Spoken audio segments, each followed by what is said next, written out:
Pues bienvenidos y bienvenidas a la Biblioteca de Castilla-La Mancha en esta cuarta sesión de Mazapán Noir, que vamos a dedicar, me gusta mucho el lema, Rural Noir. Agradecemos mucho la presencia de Marto Pariente. Le va a presentar Joaquín García. Yo no me quiero alargar mucho porque para no repetir los datos de un escritor que ya podemos decir que es de Castilla-La Mancha porque vive en Alovera, Guadalajara, y inició, creo, he leído, empezó a escribir sobre 2018 y ya a estas alturas pues tiene algunos premios, no sé si bastantes, espero que sean más, que ya comentará Joaquín, y viene a presentarnos pues última novela, Las horas crueles. Y nada, esperamos pasar una buena tarde. Muy bien, muchas gracias. Muchas gracias. Bueno, buenas tardes a todos, a muchos que ya sois amigos y conocidos de nuestro club de novela negra, pues también la bienvenida.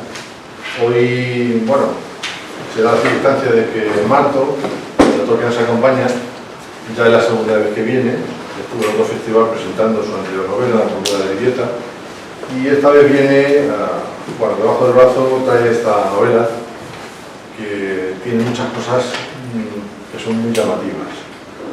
Aparte, ahora lo desmenuzaremos un poco. Para centrarnos en su biografía, no voy a extender demasiado, dice que es de Madrid, que eso está bien, es de Madrid. En Mejorada de Campo. ¿Alguna está la catedral de Justo, la que salía en el apoyo, ¿os acordáis? Sí.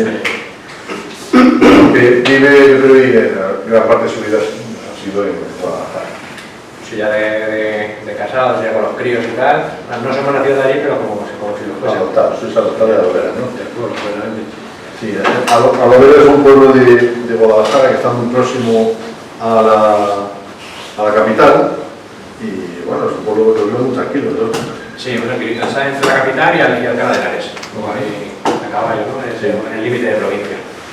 Yo ya conozco más gente que, aunque trabaja en Guadalajara o en el sitio del Corrado de Henares, viven ahí en Alovera porque es un sitio tranquilo para vivir. Bueno, con su segunda novela, La Cordura de Vivieta, que tenéis ahí para que le apetezca, que es a mí me gustó mucho cuando la leímos aquí, fue finalista del premio Todo el Mundo Negro que se da en Cuenca, Pata Negra Salamanca también fue finalista, ganó el Novepol, que es un Novepol, el autor de una asociación de lectores de novela negra, que bueno, está por toda España y su misión principal es sacar buenas novelas como referencia. Y ganó con esa novela el premio y también el premio de Cartagena Negra, que es otro festival que hay en España, de los muchos que hay, pero que yo creo que ha conseguido un prestigio importante. Bueno, no quiero tampoco extenderme mucho porque lo que queremos es oír a Marto. Bueno, la idea es que la presentación que vamos a hacer un poco como una especie de entrevista, ¿vale? Para que no sea tan monótono. Y bueno, pues empezamos. Quería empezar la charla con él con una pregunta que a mí pues, siempre me sorprende, que es la gente que no... Hay autores que bueno, son conocidos porque desde el principio dedicaron su vida a escribir y a vivir de ello. Entonces, bueno, pues a esperar. Pero luego hay muchísimos autores que, como la literatura en España no da para mucho, quitando 20 o 30 firmas, el resto no da para mucho, tienen que desarrollar otros trabajos, alto funcionario. Pero bueno, la pregunta que nos contas es ¿por qué y cuándo te dio por escribir? Bueno, daros las gracias por estar aquí, la verdad que es un placer estar aquí otra vez con vosotros. Claro, dicho así a una pluma, ¿verdad? Que vinimos aquí en el año de la pandemia y tal. Sí. Claro, a mí me hace mucha ilusión porque eso fue mi verdaderos comienzos. Pues imaginaros, una cosa es escribir, ¿no? En la soledad de tu casa, que estás ahí pues con tu café, pijama, con tus historias, tal, que bueno, una mesa, hablar de cara al público, y me acuerdo esas primeras veces, estaban durísimas. Y una de las primeras veces fuese aquí en Toledo, fuese contigo, fuese con los amigos del teléfono, ¿no? Con toda esta familia que tenéis aquí montada, la verdad que para mí fue muy bonito. Bueno, me lo pusiste muy fácil, entonces volver a repetir con vosotros con mi siguiente novela, la verdad que es un placer estar aquí, la verdad. me hace muchísima ilusión. ¿Qué me has preguntado? ¿Por qué y cuándo empezaste a escribir? ¿Por qué escribes y cuándo empezaste? Bueno, hay gente que dice que empiezas a escribir por necesidad, y no es verdad. Yo creo que al final empiezas a escribir porque has leído tanto, por ejemplo en mi caso, había leído tanta novela negra, tanta novela policíaca que me encanta, que un día me pregunté, ¿serás capaz de escribir alguna historia? Y te pones en verdad que escribes una historia muy sencilla, un relato, no sé si a algunos os gusta la escritura, empiezas por unas composiciones muy más livianas, ¿no? Pues un relato, o microcuentos, o relación de ideas al aire, incluso llegué a contar, tocar algo de poesía, ¿no? Son ideas que vienen, ¿verdad? Como unas cojoneras que están dando vueltas y las plasmas en un papel. Y una cosa te lleva a la otra y dices, bueno, seré capaz de componer algo más grande. Y fue cuando vino Una bala para Riley. Una para Riley fue la primera novela que dije, bueno, vamos a intentar, con todo lo que has leído, todo lo que has, si eres capaz de escribir una novela. Y bueno, la verdad que yo no sé si a otros autores les pasa, pero a mí, ahora, estando en la vista atrás, fue muy pretencioso por mi parte. Claro, sí, porque una cosa es leer y cuando ves a otros autores, no sé si os pasa en otras disciplinas de la vida, en otros aspectos, ves yo soy futbolero, ¿no? Ves jugar al fútbol, hay gente que juega muy bien al fútbol y es que parece fácil, ¿no? Pues con determinados autores, determinadas lecturas, hay unas que son, digamos, más densas, ¿no? Una literatura más difícil de seguir. Pero otros autores que lo que dices, esto parece fácil. Y claro, nada más de la idea, te pones a escribir y te enfrentas con la que es la verdad absoluta de escribir una narración, donde presentas a tus personajes, a cosas que yo no sé si hay cursos para esto o si se enseñan, pero yo creo que al final, ¿no? Muchas, sí, hay muchas cosas, pero que al final uno se monta su propia película. Yo en mi primera novela, claro, no me había hecho ninguna, pero es la ignorancia, atrevimiento, te pones a escribir, y la primera novela fue a buena pluma, es decir, me puse por el primer capítulo Una bala para Riley, y se titula, ya no está a la venta. En su día gustó mucho, pero yo la verdad que la releo, a veces que la que ha hecho visto en casa y la releo con cierto pudor, ¿no? Porque ¿no? Pues te das cuenta de muchos fallos y de muchas cosillas que son, en ese aspecto eran mejorables, pero claro.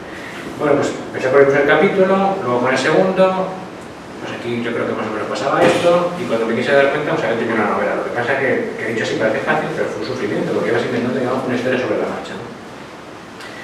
La experiencia es que me gustó mucho escribir, el hecho de crear una historia, unos personajes que no existían nada más que en mi cabeza, plasmarlos en un papel y dárselos a otras personas para que los leyesen y disfrutasen con ellos y bueno, para ver qué tal estaba la historia y tal, me gustó, pero entendí que para las siguientes novelas, o sea, no bastaba con la intención, con la buena voluntad y con haber leído mucho. De hecho, la primera novela, sorprendentemente para mí, tuvo muy buena crítica, a la gente le gustó mucho la historia, pero yo ahora mismo lo analizo y es que yo creo que no me dejé un arquetipo, no me dejé un cliché, o sea, yo toqué todo lo que había leído en la novela negra, aparece en esa novela. La fe fatal, el inspector alcohólico, todo, no me dejé absolutamente nada, está todo ahí. Lo verdad que a lo mejor que está todo muy bien hilado y la historia es más o menos divertida, digamos, pero ya no lo leo y digo, esto no puede ser. Esto es, al final es, que bueno, yo entiendo que será así cuando empiezas, ¿no? Quieres imitar o quieres parecerte a todo lo que has leído que a ti te ha llamado la atención, ¿no? Entiendo que es así, que es humano. ¿Hiciste algo de formación? Sí, hice formación, pero claro, como acabé tan agotado con esta novela, que no me son 150 páginas, agotado mentalmente en el sentido de que digo, yo necesito algún tipo de herramienta para dar libertad o para estructurar lo que tengo en la cabeza, porque es verdad que puedes tener una buena idea, pero luego a la hora de trabajarla y de llevarla a la mesa y eso convertirlo en un primer capítulo, en un segundo, donde empieza la presentación de los personajes, donde presentas el primer valle, donde está el primer punto de giro, si vas a tener un clima, si vas a tener dos, si vas a, no sé cómo, vas a trabajar la estructura como una interrogación, como es en este caso, es una interrogación muy grande que se presenta al principio de la narración y acompaña al lector a lo largo de toda la historia, y no solo acompaña al lector, sino también a los personajes principales, es decir, ni el lector ni los personajes principales saben qué ha sido de los niños, ¿no? Qué ha sido de Tomás Moreda, qué ha sido el monstruo de la tejera negra. Son grandes interrogaciones que se presentan al principio de la narración y te acompañan hasta el final. Todo esto así contado ya después de la experiencia de escribir varias novelas, quizá parezca un poco más fácil, pero eso es lo que a mí me inquietaba al principio. hacer la trama, ¿no? Sí, estructurar la trama. O sea, no sentarme con una bala para arriba y escribirla. Según te sale. Sí, no, pero hay gente que escribe así, que yo lo valoro.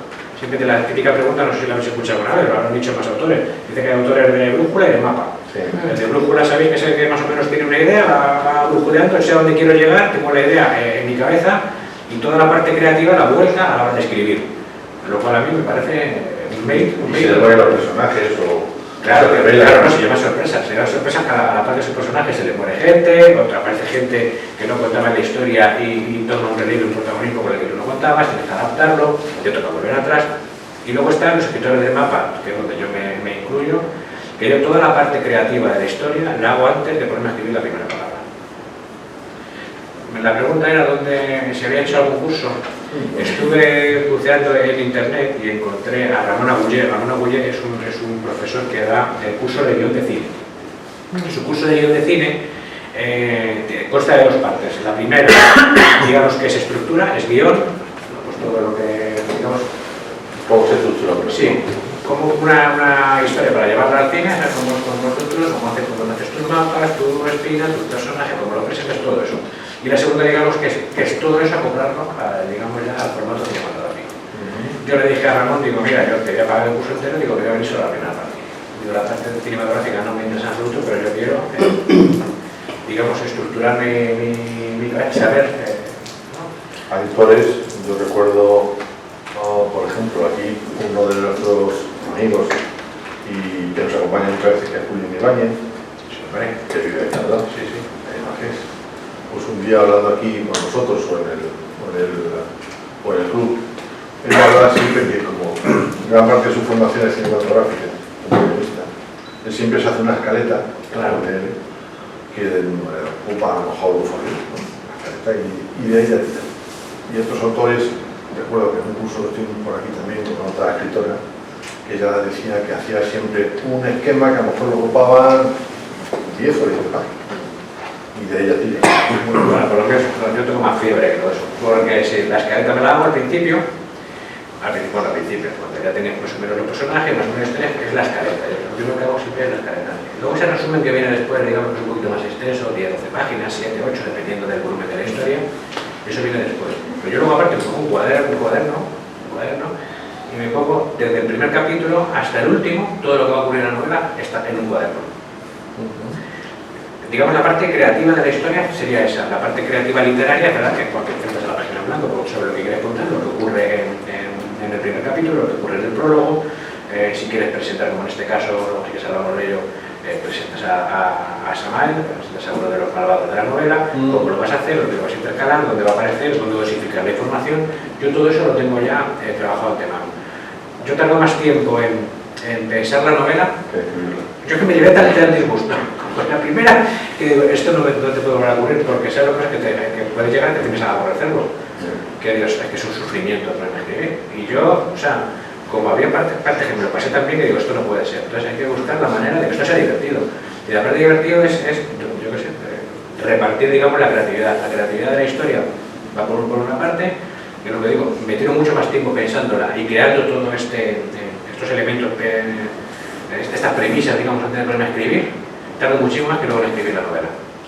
Yo otro día leía de nuestro padrino, que es Lorenzo Silva, el padrino del Club de Novela Negra, que aquí ha venido bastantes veces, que él, su esquema es que se tira durante un año o más pensando la novela, pensándola, no escribe una línea, no pensándola, y que luego se encierra a lo mejor 4 o 5 meses y la escribe.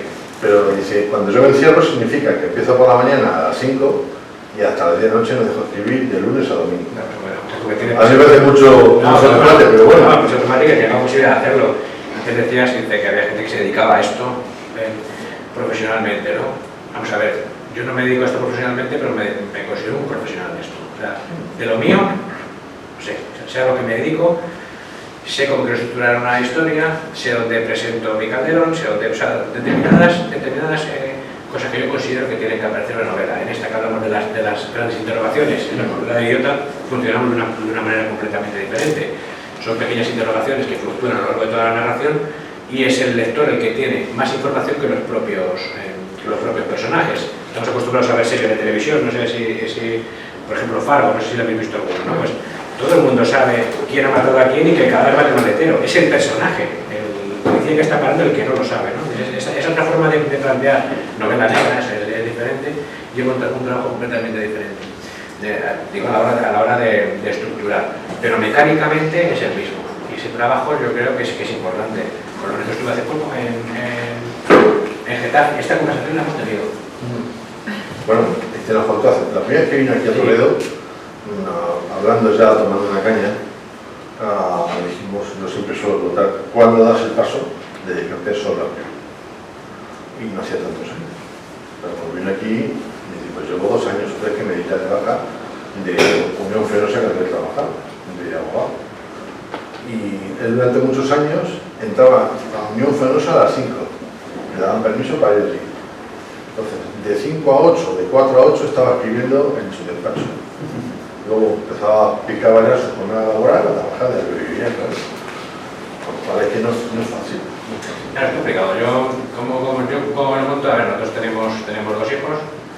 Claro, pues luego, que comen todos los días. Claro, todos los días, con trabajo, pues uno ya está empezando a estudiar en la universidad, el otro pequeño va con su madre al cole, luego las actividades por la tarde, el fútbol, el atletismo, luego también con mi suegra, mis padres, tenemos obligaciones, ¿no? No te puedes dedicar, en mi caso no me puedo dedicar nada más que. Entonces, ¿cómo lo hago? Yo madrugo mucho.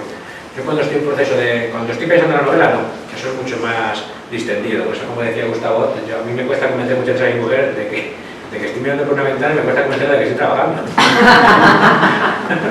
Está bien, si te creen, tal vez si te creen. Pero hablando del proceso puro de escritura, yo lo que hago es que a las 4:30 de la mañana estoy en pie.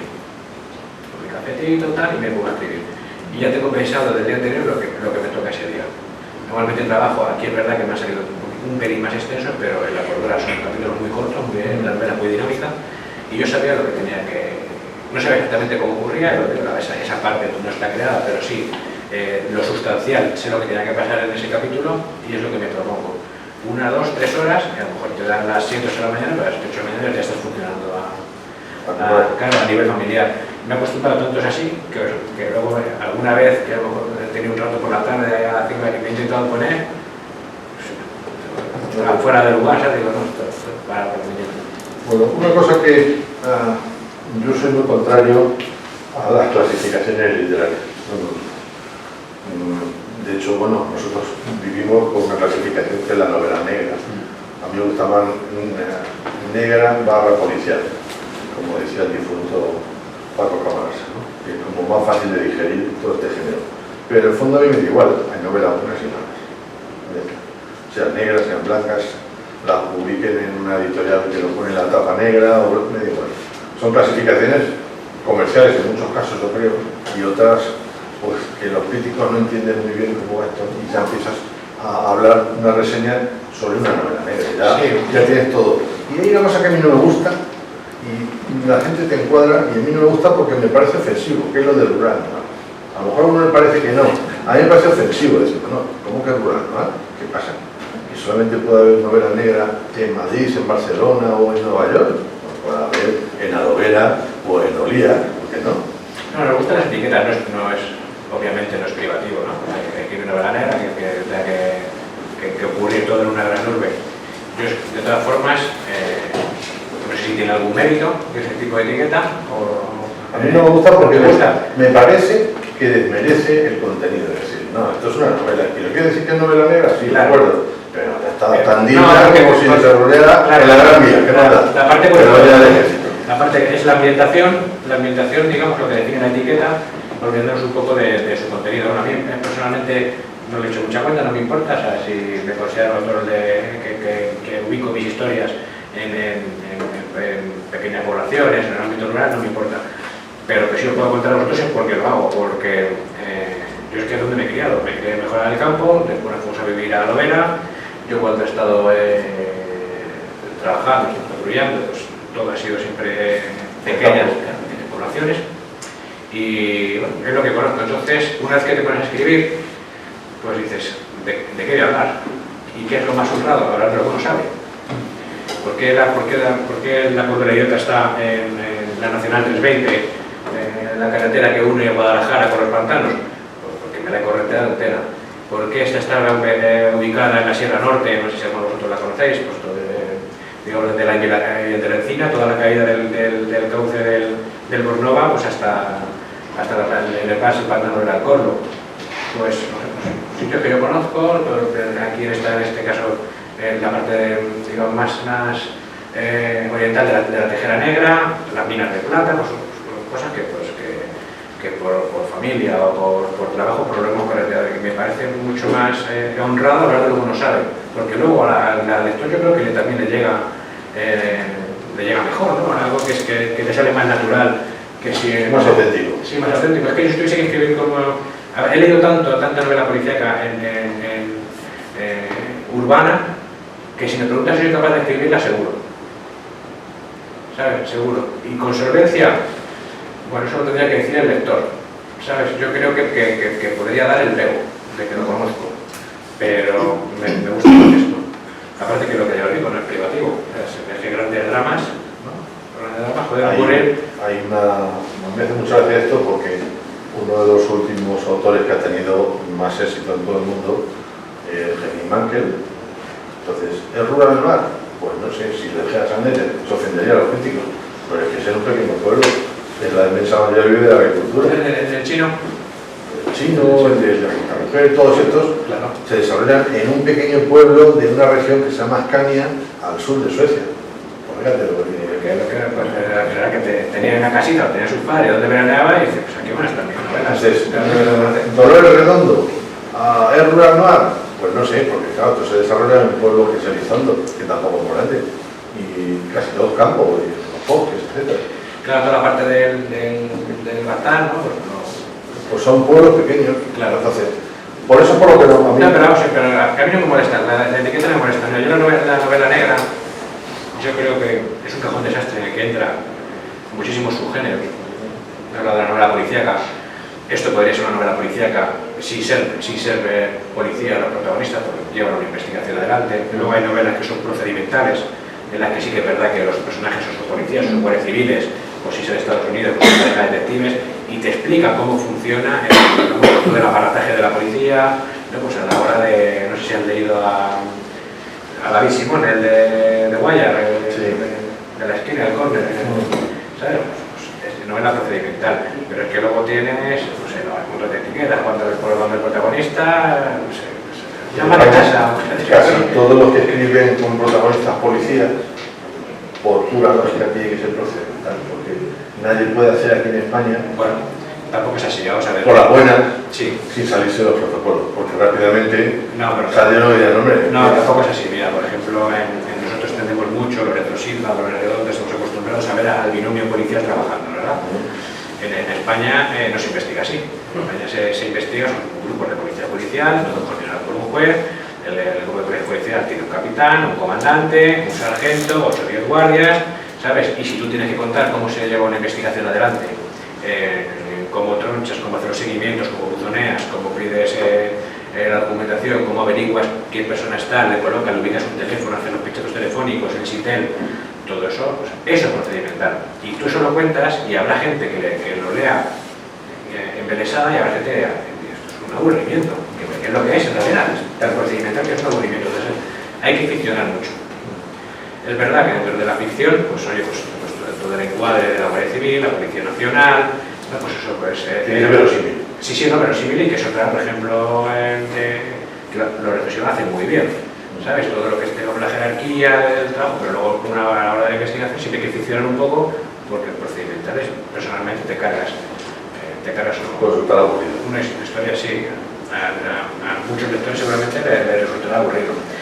Yo siempre he intentado que mis personajes se salgan de las fuerzas y cuerpos de seguridad, porque no quiero que tengan las herramientas fáciles, ¿no? Digamos, para averiguar determinadas cosas, que tengan determinada base de datos, que puedas enseguida coger la base de datos de sospechosos de ADN o de... Bueno, yo creo que aquí la televisión y el cine como las pasadas cuando hablas con profesionales de verdad de la fuerza del público, pues tú me dices, claro, es que es muy fácil, cuando tú en un momento dado dices, a ver, voy a coger el ADN de este y a los 10 minutos ya sé quién es, cómo se llama, tarda bastante más. Hay una base genética en España, eso es verdad, hay una base, lo que es que los resultados tardan bastante y luego se tiene que dar la circunstancia de que esté esa base. Es decir, que no es, esto no es como en un futuro que nazca y que tenga todo el mundo su muestra de ADN, no es así.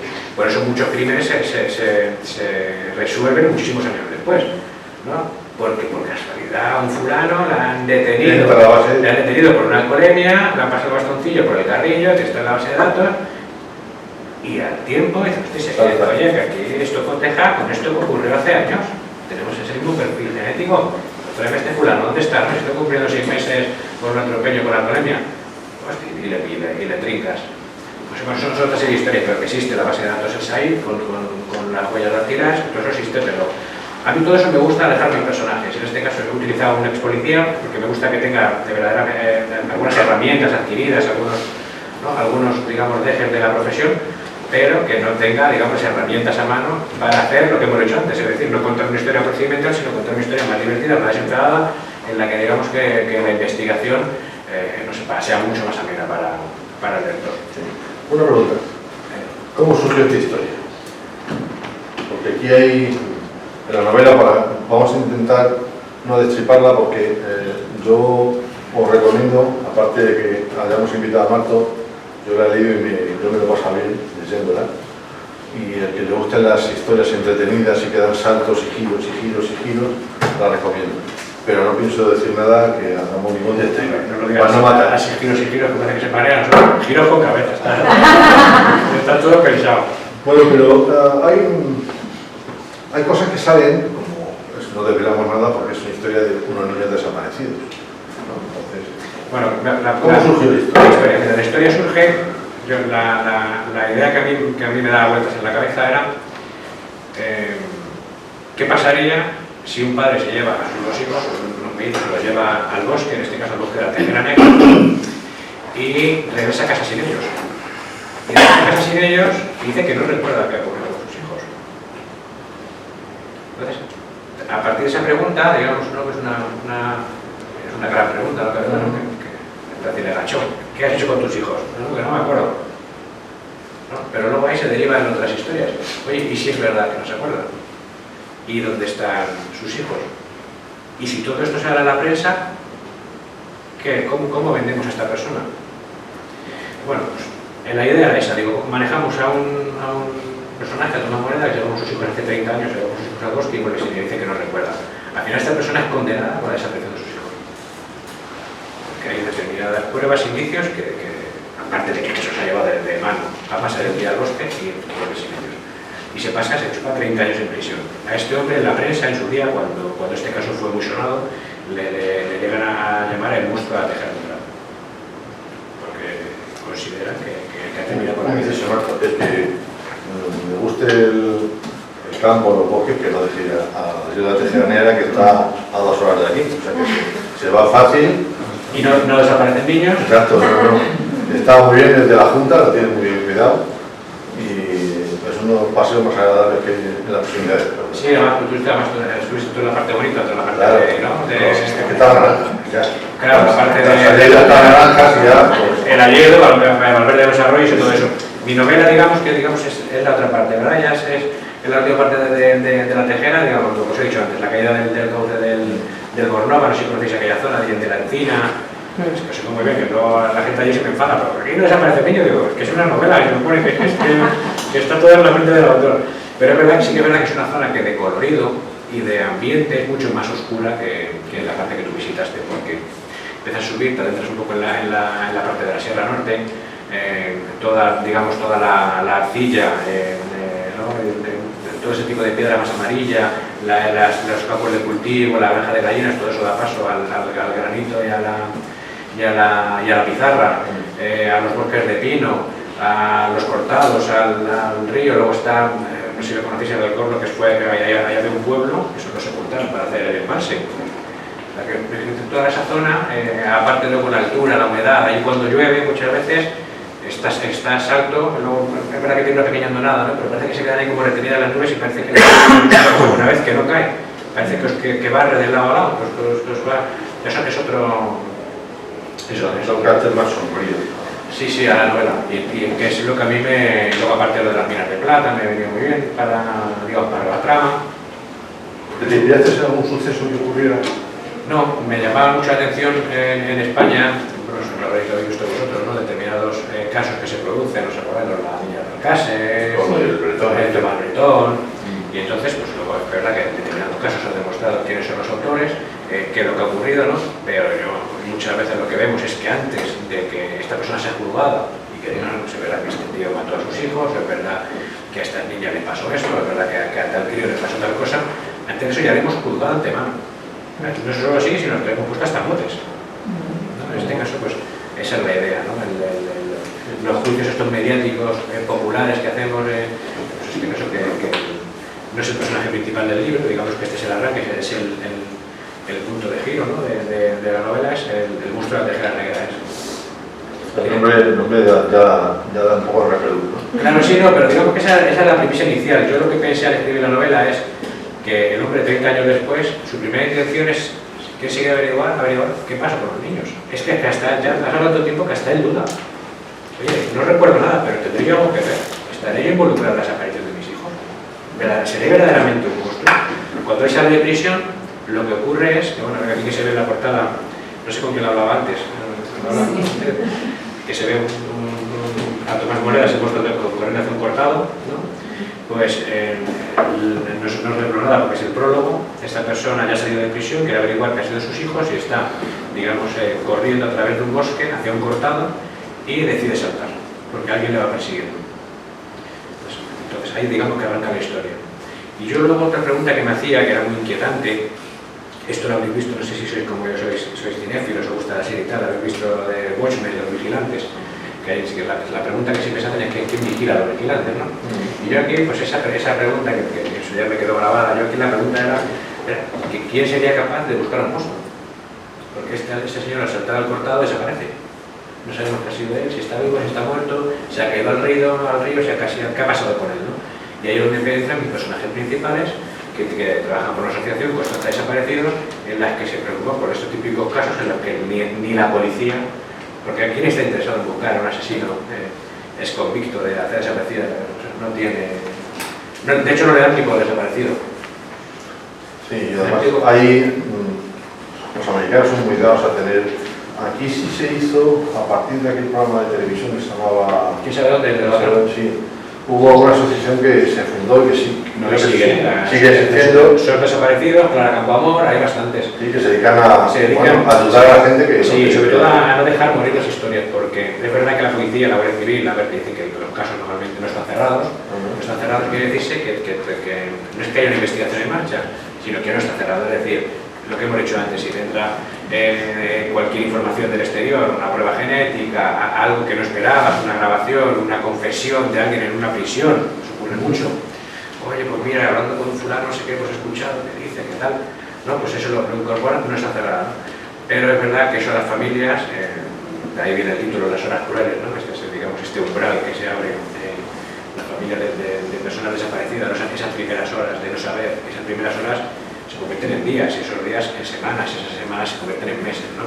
Entonces es un compendio, digamos, de las horas crueles, más, muchas veces yo siempre lo digo, que es un dolor casi, yo creo, más grande, ¿no? Que hay una escena, de hecho, en el libro en el que te habla con la madre de Tomás Morera, y una mujer ya mayor, y dice, a mí me hubiese gustado que hace muchos años me hubiese mirado a alguien a mi casa y me hubiese dicho, no, pues tus nietos están muertos y mira, ha pasado esto, es una desgracia, dice, pero el saber, pero es que el no saber te devora en vida. Entonces, usted ha leído la que me ha contado. Está bien, no. Bueno, otra cosa que a mí, por lo menos... Es que esto iba por algo. Sí. No por ahí. No, por la historia, como de partida. Que no me Punto de partida. Como de la historia, a partir de... Me lío y se me da... Pero voy a mirar el porqué. Bueno, venga. Vamos a ver. Otra cosa que lo lea le sorprenderá también, y es que uno de los protagonistas de la novela es una ciudad, que es Guadalajara. Que aparece pues una calle que yo he ido por ahí muchas veces, porque antes, cuando había autopistas, por el primer sitio que entraba a Guadalajara era la Avenida de Ejército. Y ahí había que entrar hasta llegar a yo donde iba, que era a camino de Junqueras, que es donde íbamos nosotros. Pero bueno, aquí sale mucho todas estas. Y sobre todo lo que me sorprende es que la zona, digamos, donde vive el protagonista, que es cerca de la estación, pues es un poco así como fría, pone muchos días con lluvia. Bueno, eso significa que da un carácter todavía más enigmático. Un señor sentado allí mirando a las vías del tren, a ver quién pasa, lloviendo, y pues, da ese carácter que a lo mejor no es lo que tú podría ser en Guadalajara, puede ser en cualquier sitio. El mérito, para mi gusto, es que la novela está muy bien ambientada en Guadalajara y en lo que se mueve, los polígonos industriales, claro, es que el corredor de Henares y todo lo que es la logística que hay ahí en esa zona, pues es el pan de cada día, claro. Entonces, si hay muchas naves donde se ubica esta construcción tan graciosa que llamamos el sombrero, ¿no? Bueno, eso ya sería Alcalá de Henares, digamos donde está el archivo de la Biblioteca Nacional. No sé si sabéis, la carretera que une justo Alcalá de Henares con Meco, que también está la prisión. Pues hay un polígono ahí. Pues toda esa zona, bueno, pues el que no lo conozca le sorprenderá, pero es que la logística más importante de España está en lo que hay casi metido. Entre Alcalá de Henares y Guadalajara también. Todo ese terreno ahí. Claro, ese terreno también es más barato a la hora de adquirir grandes extensiones de terreno para crear naves de almacenaje y de ahí de distribución. Pero está bien, a mí por lo menos me parece muy interesante el ambiente o donde se ambienta la novela sea un sitio normal, una ciudad pequeña, bastante pequeña como Guadalajara, pero eso no quita que, bueno, pues donde está la agencia, que me hizo muchas gracias, lo de asesoría, porque al principio yo no lo entendía así, hasta que ya vi unas cuantas hojas más, pues yo entendía asesoría fiscal o laboral, por de formación profesional. Pero luego ya cuando vi el trabajo de este hombre que tenía su asesoría, ya entendí, claro, bueno, pues es que también hay oficinas en las ciudades pequeñas y todo esto que parece que solo puede ocurrir en grandes ciudades, bueno, da un protagonismo muy interesante para mi gusto. Ya te he dicho antes que no es privativo, este tipo de cosas ocurre en grandes ciudades, en pequeñas ciudades. A ver, en pueblos es mucho más difícil encontrar este tipo de agencia. Cuando dice Joaquín que trabaja una asesoría, es que a mi personaje es un ex policía que le echan del cuerpo por sentimental. Lo sentimental también tiene una historia detrás bastante curiosa, bastante oscura y bastante divertida a la vez. Y lo que, claro, como una vez que te echan del cuerpo, no puedes ejercer nada que tenga que ver con la investigación. Entonces, un jefe suyo, Méndez, que es otro personaje que aparece en el libro, no hablamos de los personajes. No hablamos de los personajes. Entonces le dice, bueno, tú montas una asesoría, no digas que es una agencia de detectives porque no puedes tener licencia ni puedes ser investigador privado, pero la asesoría lo que haces es asesorar sobre oye, pues, me ha desaparecido, tal, o mira, uno de los casos, ¿no? Que dice, oye, sospecho de mi marido porque cuando viene a casa huele a jabón de glicerina. y dice, bueno, pero oler a jabón de glicerina no tiene por qué ser sospechoso. Dice, no, pero la felicidad que trae sí es sospechosa. Esa felicidad es sospechosa. Bueno, pues se dedica a ese tipo de cosillas. Es verdad que no quiere meter la cabeza en grandes asuntos, pero la verdad que como está un poco con el agua al cuello a nivel económico, puede llegar a perder la casa que compartía con su mujer, que ya no está, y la puso como aval para quedarse, digamos, en la oficina y tal. Aparece un personaje que es Constanza, que es el que tiene sufrido Constanza desaparecidos, y es que Frank, que es mi personaje principal en esta novela, cuando le echan de la policía es por resolver el caso de la hija de Constanza, de una niña que desapareció, tipo caso, no sé, habéis escuchado el caso de Marta de Castillo, ¿no? Es decir, sí, la secuestraron en Toledo, vamos, en la provincia. Tenemos Marta de Castillo, tenemos un asesino confeso, pero se niegan a decir. Bueno, Marta de Castillo de Sevilla. La Sevilla. Tenemos unos asesinos confesos en España y no tenemos las herramientas jurídicas, tiene que ser así, claro, que no tenemos herramientas jurídicas para hacer, decirle a una persona dónde has enterrado la niña, y los padres siguen sin poder enterrarla, ¿no? Digamos que es un caso muy similar y al policía... Pero hay una cosa que a mí me ha sorprendido agradablemente, y es que has huido de un cliché más que son los investigadores privados. Porque, pues este es el que me llamó la atención, porque un asesor dice, no, es que no es investigador privado, él está para ayudar, bueno, me contrata, porque aquí en España los investigadores privados, pues una cosa muy limitada, quitando otro amigo del festival, que es Rafa Guerrero. No estoy a poner además también.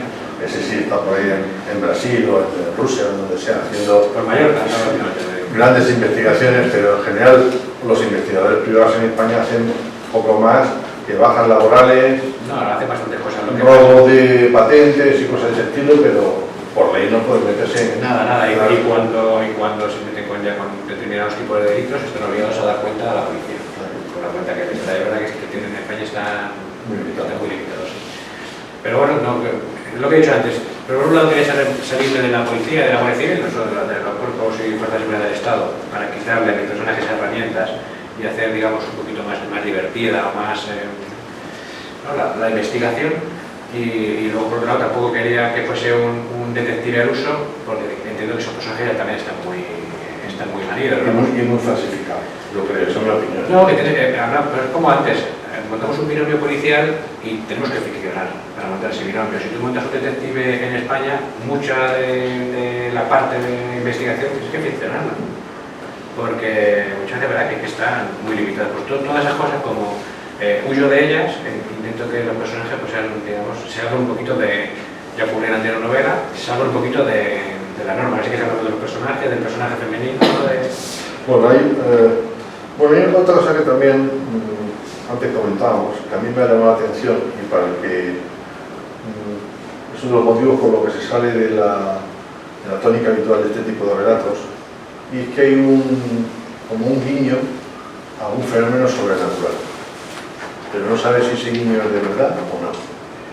Entonces, gran parte de la historia va transcurriendo, tú sigues con esa intriga, es decir, bueno, esto que parece como un fenómeno sobrenatural, no cabe la cosa que es cuando vienen seres de otro mundo, es decir, demonios, etcétera, aquí a la Tierra, pues no sabes si eso es verdad, no es verdad, si se lo está inventando, si está todo.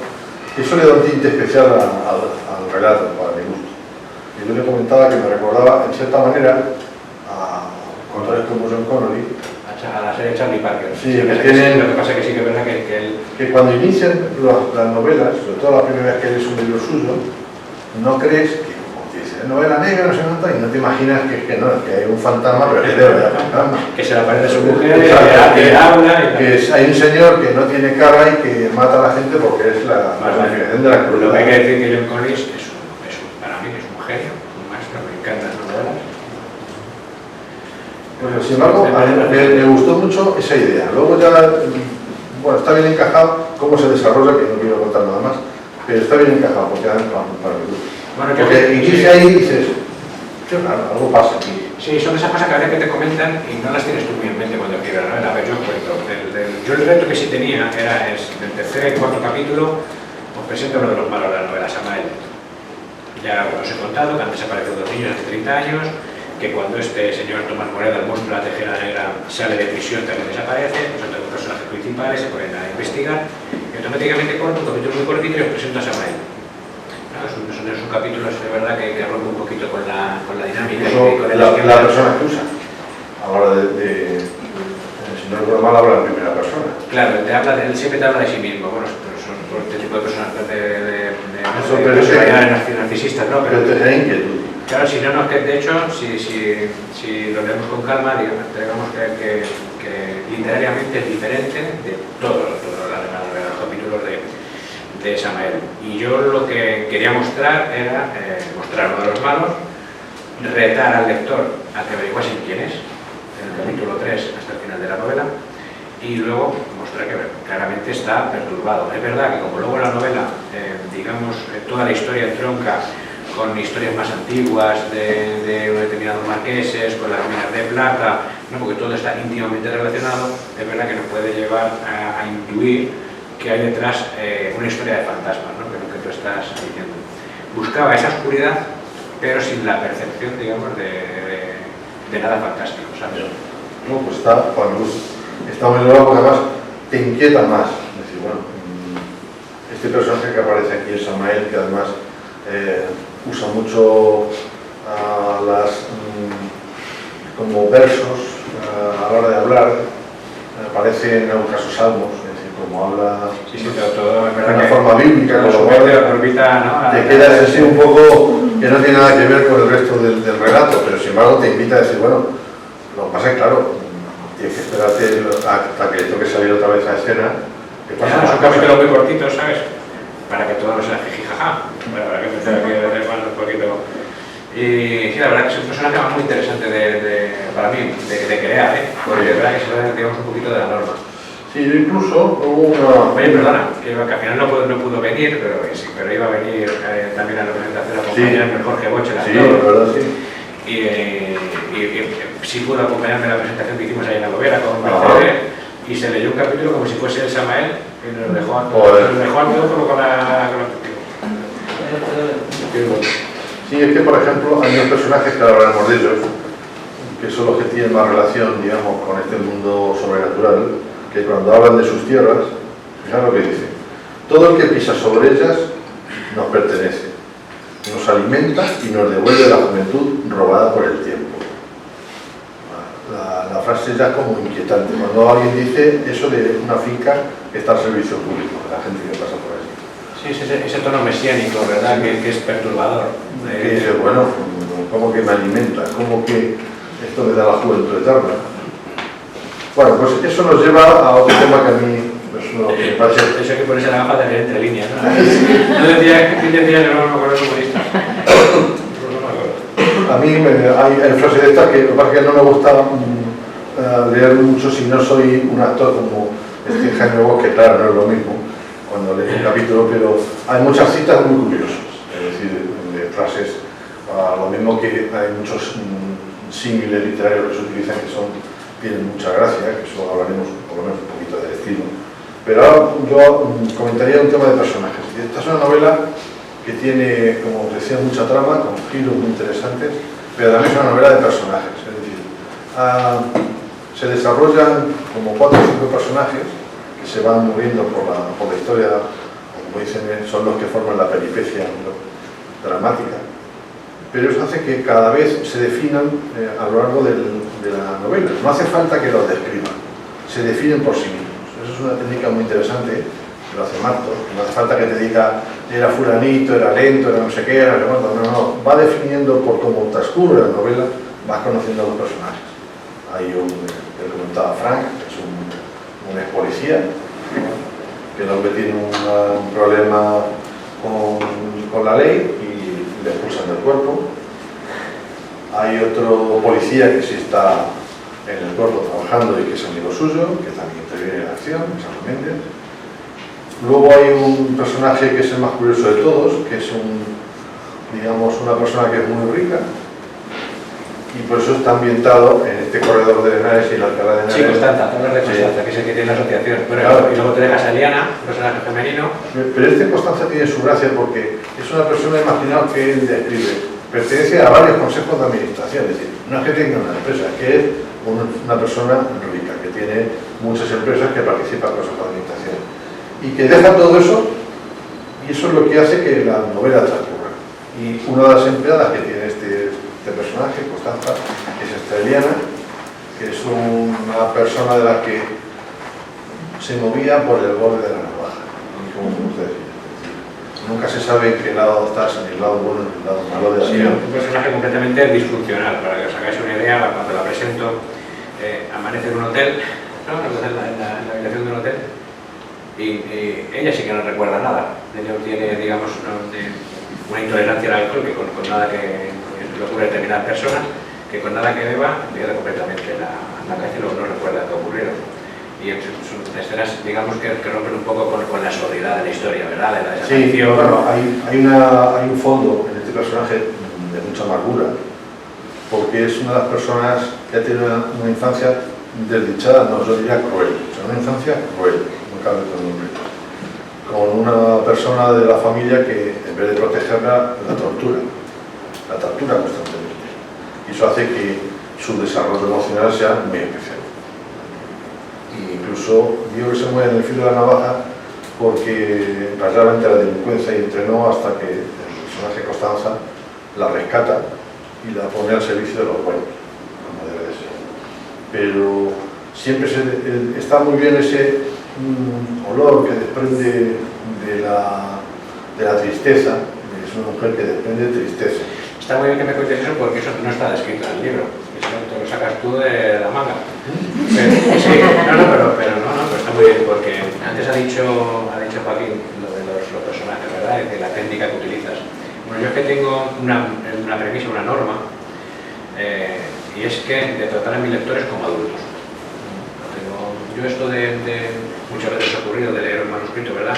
Y te tienen que explicar todo, te tienen que hacer papillita y dártelo todo, ¿no? Yo entiendo que no te estás tratando con lectores ya adultos, no es una novela juvenil, no es una infantil, y entonces considero que dándote determinada información tú ya eres capaz de hacerte una idea. Con las descripciones, esto lo llevo al extremo, es la técnica que tú dices de los personajes.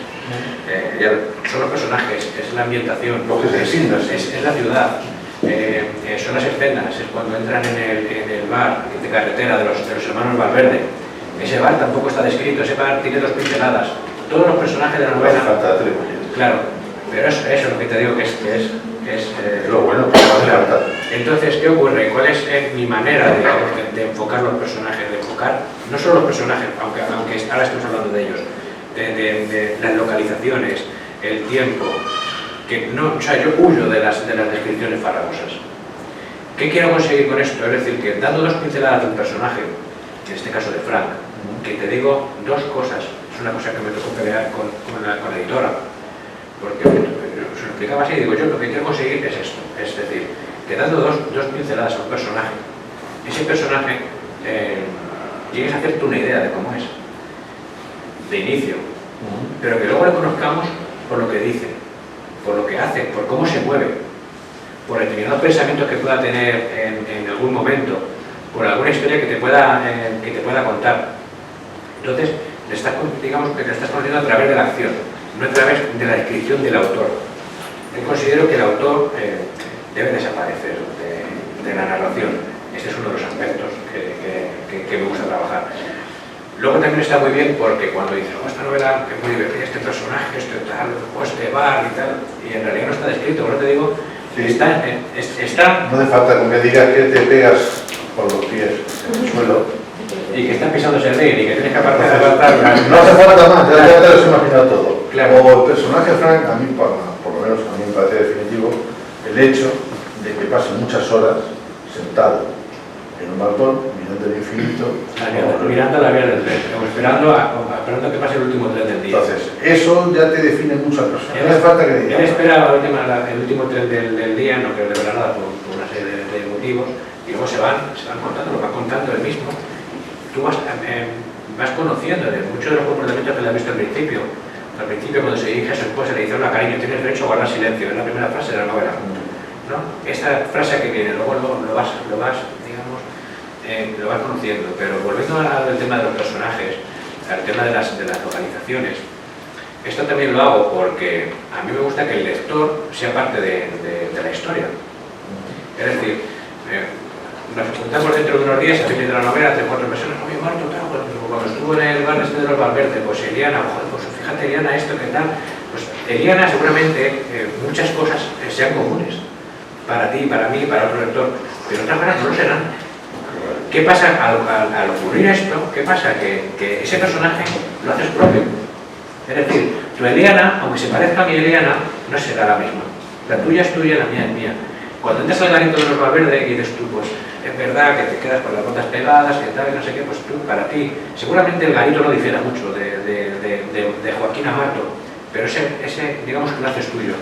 Y al hacerlo tuyo, digamos que la novela también la sientes, digamos, de otra manera. No estás entrando en un espacio que de principios antes hablamos antes de, me parece que era de Charles, de la novela negra, que te definía exactamente hasta la llaga de las paredes. Sí. O sea, yo me niego a hacer eso. Quiero que el bar sea tuyo. Bueno, hay unos personajes que a mí me han llamado la atención, desconocía ese invento, y mira que dio cosas letras de género negro, que son esta sociedad que hay de protección en la cárcel, la que tienen los hermanos estos, las dos piezas. ¿Eso tiene algo de realidad? Eso sí, eso es ficción. Es que me alarmaba, digo, ya lo que faltaba. Bueno, a Que ver. te detienen por hacer alguna faena. Y yo le dije, no, es que hay que parar por sobrevivir. A ver, ficcionado porque yo, si existe esto, no lo conozco. Lo que sí conozco es que dentro de las prisiones, en verdad, sabéis que hay grupos, digamos, que hacen más fuerza, ¿no? Y digo, no te preocupes, que yo a fulanito, a menganito, yo los protejo, ¿no? Y se cobran determinadas preventas dentro de prisión, eso existe, ¿no? Y entonces mi idea fue hilar un poquito más fino y decir, bueno, y si esto se profesionaliza, no va a ser gente de la prisión. Yo gente de la prisión la tengo pagada para que a ti no te pase nada. Eso sí, cuando salgas de la prisión, tú tienes una deuda contraída conmigo. Que te quedan 2 pisos, que tienes un piso, que tienes un coche, pues todos tus bienes me pertenecen, y si con eso no cubres la deuda, pues trabajas para mí una temporada. O sea, son gente que al final no termina de salir de ese círculo, digamos, ¿no? De ese círculo vicioso, el círculo de la Me gustó la idea del negocio. por Claro, sí, pues bueno, porque que soy un emprendedor, macho. no hay riesgo porque todos están en el ajo, pero nadie te puede denunciar. Claro, no, al final es... Y sin embargo, da mucho dinero. Y además, en la novela da mucho dinero. Porque son los que al final disparan la acción. Claro, no, sí, pero... Claro, dicho así, parece que... Pero digo, eso me costó pensarlo, hilarlo, porque para tú recoger al final de la narración, todo eso tienes que sembrar al principio. Todas estas historias. Esto lo que hablamos antes, es coger 6, 7, 8 meses de tu vida y estar así, que te mujer, ¿no me estás escuchando cuando te hablo? ¿Qué te el comandante Lara? ¿Te el chiste? No. Y dice su mujer, ¿no me escuchas cuando te hablo? Y dice, pues no te olvides de parar ahora mismo. Un poco así, ¿sabes? Estás un poco como en Bavia, pues es que yo lo que merece la pena es esfuerzo, ¿sabes? Ese esfuerzo, me refiero de darle, de caer para acá y pensar bien la historia para que luego quede redonda. No te dejes adaptar. Y por último, para hablar un poco de la novela, a mí una cosa que me ha llamado la atención, me ha recordado a otros escritores que también lo usan, que es el libro este de leyendas y mitos de Guadalajara, que luego no existe, ¿no? Tampoco existe. Pero está muy bien pensado porque eso es, salvando las distancias, como el tipo de literatura que hacía Borges, que se inventaba todo, se inventaba hasta la historia. Sí. Era tan verosímil, pero se lo había inventado todo. Las localizaciones, luego al final de la... Sí, los agradecimientos y los... La novela lo pone muchas localizaciones, muchas de las cosas que aparecen son reales, pero muchas otras están en la mente del autor, ¿no? Pero eso le da un carácter muy curioso porque, bueno, lo primero es buscar el libro. Buscar el libro, también, pues, te vas a todos tus libros y dices, a ver, ¿dónde lo venden? No sabes, joder. Y empiezas a buscar libros de Guadalajara, de no sé cuánto. No sabes. Bueno, pues entonces se ha inventado, ¿no? No se ha inventado todo el terror. Pero está muy bien porque el carácter de donde sale Samael, ¿no? Entronca muy bien con ciertas tradiciones que hay en muchas zonas rurales apartadas, ¿no? Más que rurales, creo que poco accesibles, montaña y cosas de esas. Claro, tenéis mitos de la botarga, ¿sabes? Que eso pues, se lleva mucho ahí en Guadalajara. Luego lo estoy mirando, luego pues, todo el tema de la Inquisición, con las brujas. Lo que pasa es que no me encajaba con lo que yo quería contar. Y entonces, sí que es verdad que a la hora de documentarse y de ver libros, ves que existen libros de mitos, leyendas, de folclore, ¿no? Escritos con cierta seriedad, muchos de ellos por historiadores. Entonces quería que algo así, un elemento así, apareciese en mi novela. Lo que pasa es que tenía que ser algo, tenía que ser para lo que yo necesitaba. No me importa decir que ¿verdad? Que eso es totalmente ficcionado, pero es una ficción, digamos, que encaja muy bien con toda la realidad que hay en la novela, con la desaparición de menores, con la trama, pues no. Sí, pero como luego acepto, digamos, dicho la palabra con perdón muy cursi, una cosmogonía de cómo surge todo esto, que acaba con detalles como de los dientes de los niños, qué se hace con un niño cuando ocurre lo que tiene que ocurrir. Todo eso forma parte de, como es eso, una historia de leyenda o de una historia antigua. Sí, pero que eso existió en España. O sea, en España el hombre del saco, todo este tipo de los sacamantecas, todos estos personajes, esos han existido realmente. Se dedicaban a secuestrar niños de pueblo para determinadas historias, ¿no? Pues también aparecen los libros y bueno, parece que al final es que todo te crea, digamos, una una ficción que, lo que a lo mejor te hacía llegar a pensar que, como también Samael parecía un personaje tan perturbado, si aquí habría algo de todo esto, digamos, paranormal, digamos, no sé, ¿sabes? Y está bien, digamos, ese color oscuro, y luego, es verdad que yo la solución y toda la novela me la llevo, digamos, por tu. Pues yo no me he creído lo que tú me has contado, me he hecho otra novela distinta. Me ha gustado cómo iba todo desarrollado y al final hasta se puede quedar abierto. Bueno. Sí, bueno, al final no es que se quede abierto, al final se soluciona el caso, pero sí que es verdad que a lo mejor se quedan unas preguntas a lo mejor lanzadas al aire, pero luego lo mismo, me gusta tratar al lector como adulto. Que tú te hagas esas preguntas está bien, también se las hace mi personaje, ¿sabes? Pero es que cuando tú investigas un caso, puedes llegar a saber quién es el autor, pero siempre te van a quedar determinadas dudas, determinadas preguntas en el aire que han ido surgiendo a través de la historia de ahí. ¿Y esto? Bueno, pues otro libro que hay que escribir es ese libro de Guadalajara. De mitos y leyendas, y firmo como el autor, ¿no? El seudónimo. Y así contribuirías a generar más dudas dentro de la ficción, que está muy bien, y a lo mejor esta también era un éxito editorial. Bueno, dos cosas para dar paso, que si alguno quiere hacer una pregunta. Sé que estás bueno, que ya en breve aparecerá el anterior, La cultura del idiota, traducido al francés, ¿no? Sí, bueno, eso es una noticia muy buena que daros, compartir con vosotros, que salimos con Calimar, con la editorial de la, yo creo que la más grande de toda Francia, más grande que aquí en Planeta, desde luego. Y más accesible para los que les gusta el género negro. El negro, sí, porque dentro de Calimar está la serie Noir, que es digamos, la primera que apareció en Europa. La verdad que para mí es un orgullo haber firmado con ellos, y salimos en enero. Ya también me han pedido esta novela para echarle un vistazo, estar con ella, y luego también salimos el año que viene. De momento no podemos dar más datos, salimos con otra novela. Ya hay una tercera novela preparada.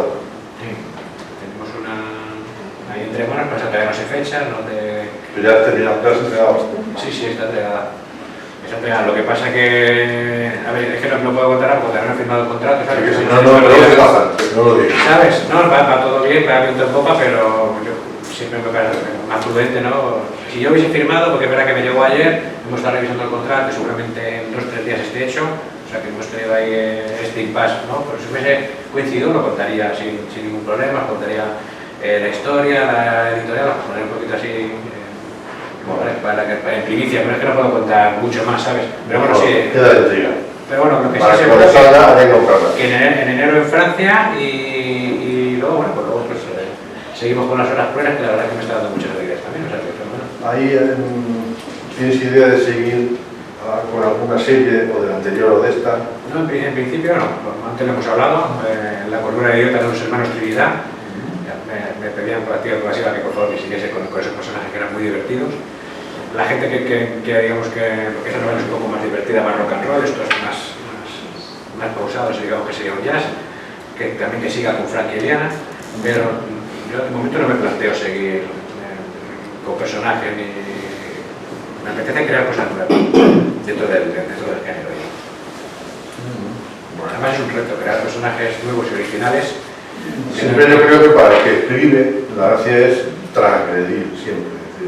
Pues hasta ahora iba por aquí, pues sale por aquí. Si hay un caso que a mí me sorprende mucho, que seguro habrás coincidido con él, un escritor se llama David Llorente. Siempre. Es que cada novela tiene que romper todo lo anterior, y hasta la forma de narrar, las personas. Sí, con su David es muy heavy hablando, David es muy bueno, David es un maestro. Y sí, cada novela él no solo trabaja los personajes, sino que se reinventa a sí mismo. ¿Y el estilo? Sí, el estilo se reinventa. Y además con solvencia, y además literariamente es una agilización muy buena. Te pueden gustar más o menos las historias, parecerte más o menos ligados a género negro, pero no cabe duda de que David es un fenómeno, lo conozco en persona. Y lo digo con orgullo, Le trajimos aquí también, ¿verdad? Sí, hicimos una cosa que tuvo su gracia, porque vino al club, no vino al festival. Y entonces, pues una de las personas que preparó la presentación ese día, le dio parte del texto a una actriz. Entonces sí, hicimos un medio montaje de teatro con el Madrid Frontera. Ah, Madrid Frontera, te iba a decir. Entonces, con bolsas de basura y con los que hicimos un montaje que se quedó que lo había 2 veces. Que esa es más apocalíptica, fíjate. Y luego tenía el anterior que es te quiero cuando me das de comer. Me parece que no tiene eso, es otra cosa completamente diferente. Yo lo llevo a ese extremo, o sea, a mí me encanta. Es una idea buena del creador, ¿no? Que dices, bueno, ahora a ver qué me inventa, a ver qué me se me ocurre. Sí, bueno, yo sobre todo por los personajes. La dinámica, sobre todo el estilo, digamos, un poquito más desenfadado, estas lecturas que no se hagan verdaderamente pesadas, no se hagan angustiosas. Yo intento trabajar mucho en la trama y luego sobre todo el estilo a la hora de contar la historia para no cargar al lector. Ya te estoy contando una historia suficientemente grave, pero luego me gusta introducir determinados elementos, ¿no? Digamos, de humor que rompa un poquito, ¿no? ¿Verdad? Que ese se llama el alivio cómico, ¿verdad? Yo, con respecto al estilo, a mí me ha sorprendido, porque además el giro que toma, bueno, he leído algunas reseñas que ponen unos adjetivos que me hacen mucha gracia, pero bueno, pues, aparte que los críticos ponen lo que quieren, me parece desenfadado y no sé qué, unos adjetivos muy curiosos. A mí me ha parecido muy interesante porque rompe en cierta manera, es decir, un párrafo que a lo mejor hay alguna reflexión muy interesante, de la de subrayar, pero remata con una frase con ironía y con cierto humor, o al estilo Chávez, una comparación que no tiene nada que ver, como tiene menos el sapillo que el calzoncillo minero, que se hizo muy famoso esa frase. Entonces, a mí me gusta mucho porque lo haces así, es decir, eso hace que tú puedas, o sea, tú estás leyendo, hay capítulos y párrafos enteros en las que, bueno, está haciendo mucho todas las reflexiones de los personajes, de Eliana sobre todo, a mí me sorprende, y luego rompe ese, que hace que no tenga ese carácter tan tétrico, ¿no? Sí, eso también es una de las cosas que me costó al principio, que es cuando tienes que transicionar, ¿verdad?, entre, digamos, la acción, los pensamientos de los personajes, un diálogo, ¿no? Este tipo de reflexión, y que todo ello no te chirríe, no te choque, no rompa, digamos, como digo yo, es una musicalidad, ¿verdad?, del párrafo, de la página, del capítulo que estés contando. Esa es la parte creativa que solo se produce por los escribir. La historia está antes y esa parte es a lo mejor la que entre un párrafo y otro puede pasar una hora.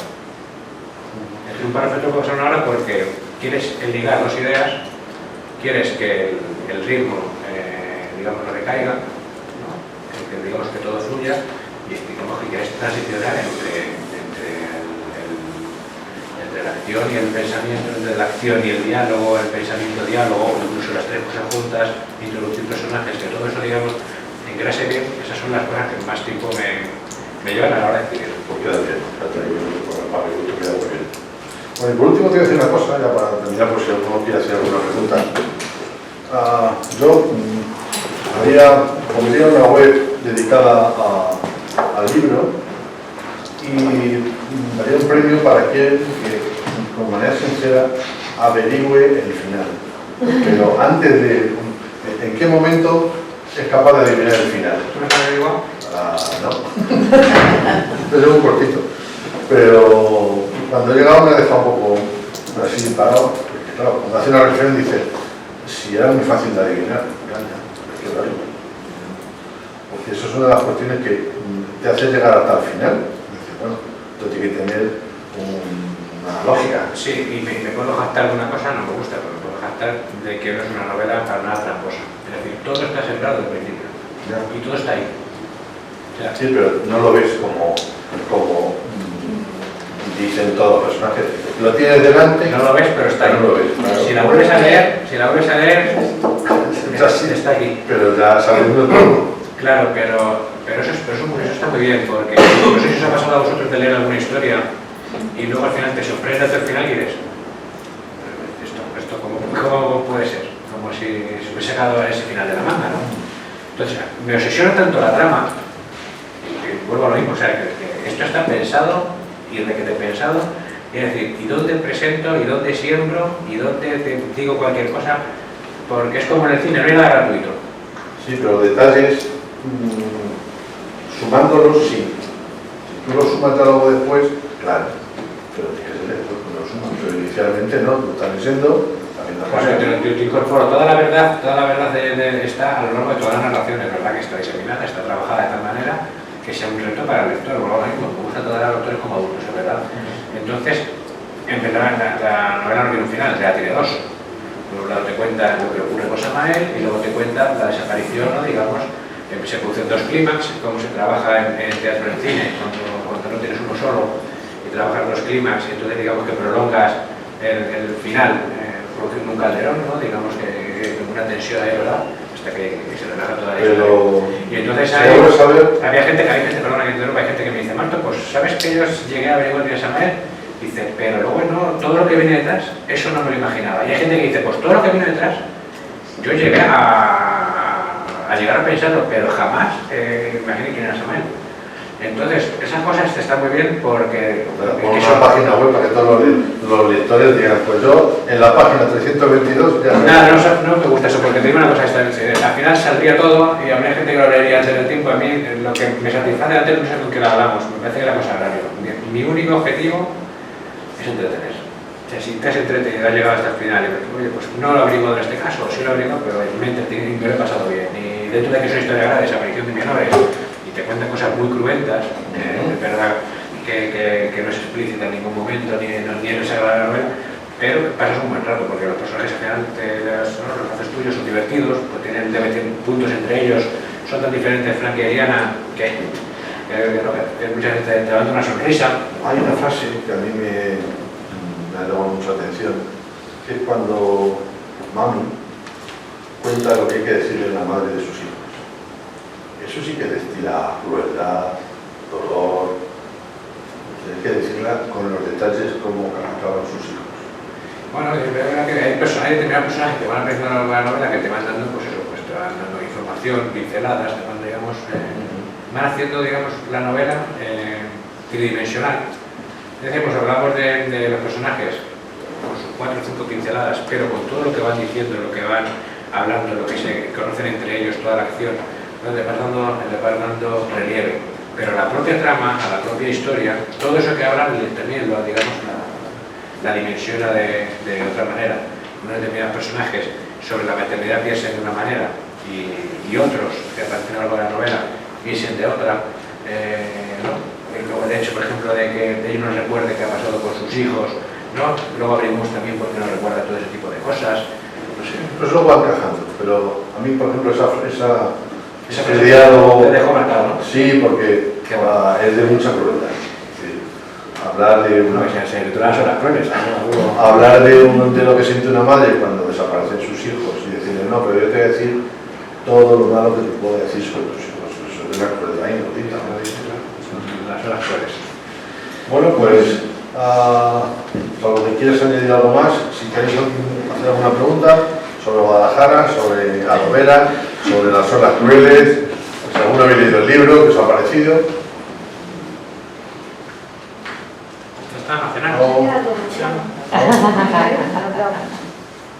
Muy bien, pues nada, volvamos por final. Era todo. Un aplauso.